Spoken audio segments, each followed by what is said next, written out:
Na sa Pag-ibig Fund Bahada mga higala, live via Zoom si Ma'am Elaine Perez, ang marketing officer mga kasama sa maong ahensya. Good morning, Ma'am Elaine. Good morning, ma'am. Ako ay si Elaine Perez. Good morning po sa tanang mga naminaw o nagtanaw sa ato ang live o sa maparadyo man or Facebook live. Good morning sa inyong tanan.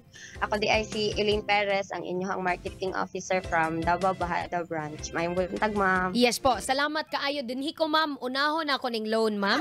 Kay murag daghan ang gusto mag-loan karon. Kay lagi Pasko, daghan og mga gasonon, Christmas gatherings, Noche Buena. Unsay pwede gani nga ma-loan, ma'am, sa Pag-ibig Fund? For loan, ang multipurpose loan o ang calamity loan. Pero ang multipurpose loan ang applicable sa ato at tanan, kay si calamity loan is good for sa katong mga lugar lang na naay mga calamities na magkita pod sa amo ang system.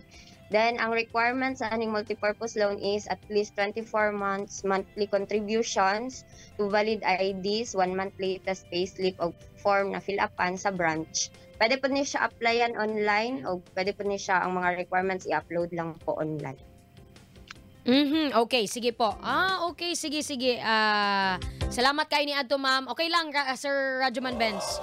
Balin ko sa pangutana, ma'am, ni Cindy Corsiega, taga Barangay 37D. Napud ba day calamity loan ang Pag-ibig? Mo nitong ingon ni mo, ma'am, no? Pero, kung naa, ma'am, pwede ba daw maka-avail maski na ay existing loan? Si ma'am sa multipurpose loan, lahi na ang calamity loan. Pero kung appeal ang iyahang location po sa affected areas na calamities like kanang mga gibagyo or mga gilinog na makita po sa among system, itry lang niya og inquire kung appeal ba ang ilang lugar, basta na lang siya mapakita na proof of identification or ID niya na dito siya nagpuyo. Okay, ma'am. Klaron lang nako katong imong explanation ganina sa calamity loan. Maka-avail lang, ma'am, ang mga membro ni ini kung ang usa ka lugar nagdeklara og state of calamity. Yes po. Paunsa man pud nila mahibal-an, ma'am? Unsa may kining proseso ni ana naamoy kanang madawat nga sa tawag na kanang murag executive order from the LGU nga kining lugar ingon na? Nag-inform sila online, ma'am, wala mo pinakita pero i-try jud nila sa branch po kung feel nila ang ilahang lugar jud kanang affected jud kaayo, kanang dili na jud siya makabangon or kanang kailangan jud niya og help, i-try lang niya inquire sa nearest branch na naa sa ilaha para ma-sure kung appeal ba jud ang ilahang lugar. Okay, sige, ma'am. Pero dili na magulat og schedule, ma'am. Magdepende lang yun sa lugar. Just in case, ma'am, naiusa ka lugar sa Davao Region, nya moingon og state of calamity, wala na nahulaton nga kanang murag schedule sa kining Pag-ibig Fund. Yes, so, kung makita siya sa amo ang system, pwede ra kayo maka-apply si member. Tapos naalang na siya yung due date kung kanus siya mahuman na calamity. Okay. Or kung kanus na calamity na lugar. Alright, sige. Thank you, ma'am, sa pagpaklaro. Balhin ko sa pangutana ni Ma'am Wilma Tagab nga taga Barangay 37D.